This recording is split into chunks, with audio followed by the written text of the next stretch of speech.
Bonjour! I'm going to teach you today how you can really benefit and maximize taking an online class to learn a language. Hi, my name is Rachèle DeMéo from Belle Terre Academy.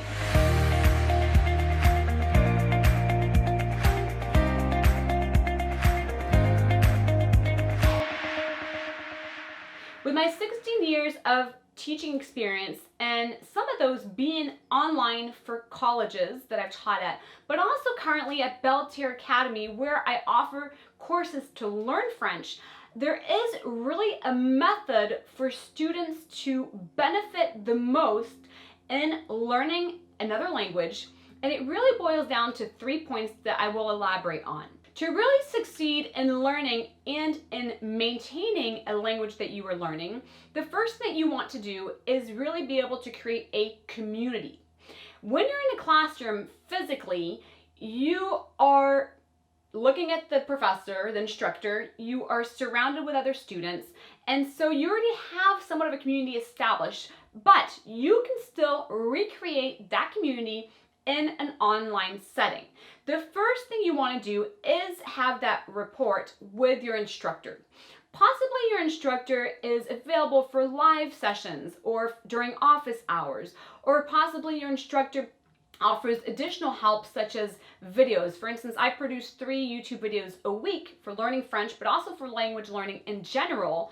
And in my years of teaching French, English, teaching parents how to raise bilingual, multilingual children, what I've noticed is that in online classes, you can still recreate that sense of community, and sometimes it's even stronger and longer lasting than in the classroom. So with your instructor, you should follow them on social media. Maybe they're providing you extra tips. Maybe for us, for instance, we have a couple groups where we're able to exchange different resources and so forth. And so all of that is important. Number one, with your instructor, who should also be available should you have questions, of course.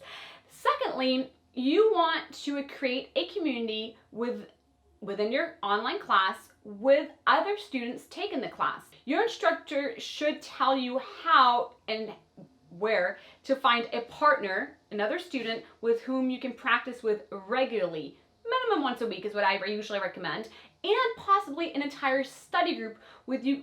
And obviously what you're going to do when you find a time that usually works for you once a week, that's on your calendar, that you're able to practice with your partner and or study group, what you want to do, and this is where it will be very effective, of course you're going to practice French or whatever language you're learning.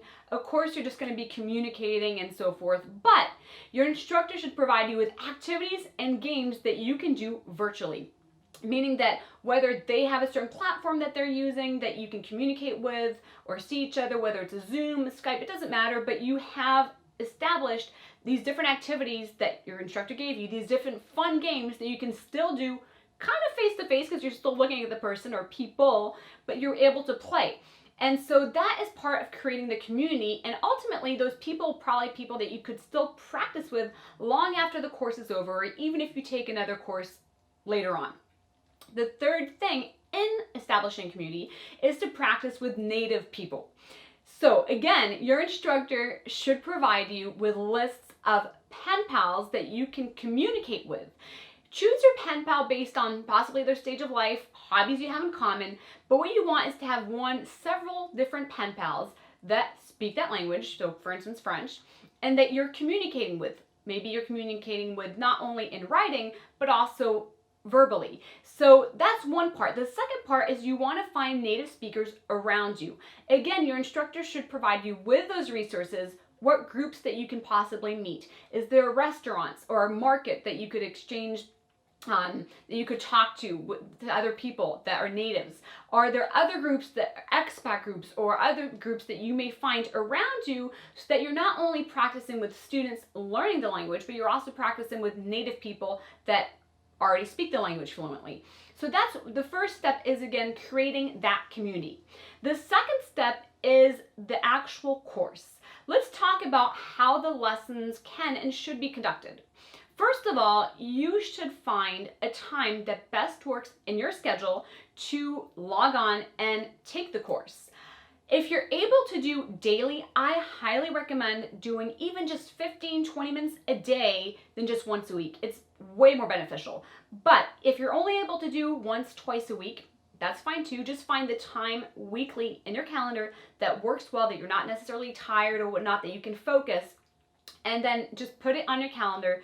Set yourself some reminders if you need to, just like if you were physically going to class, except that now you're actually just logging on and doing your class. In your course, the benefit of an online class is that any video lecture you can watch over and over again. You can watch and not really pay attention because obviously the instructor's not going to know that. But also the cool thing is that in the videos that you watch, you can listen to them over and again. You can comment, you can ask your questions. There are podcasts that you can listen to, different audio sections, handouts that you really have accessible and can look at over. And to reinforce it, of course, some practice activities. Again, the key with all these components in an online course is to put it on your calendar and do it several times a week if you can, based on your availability.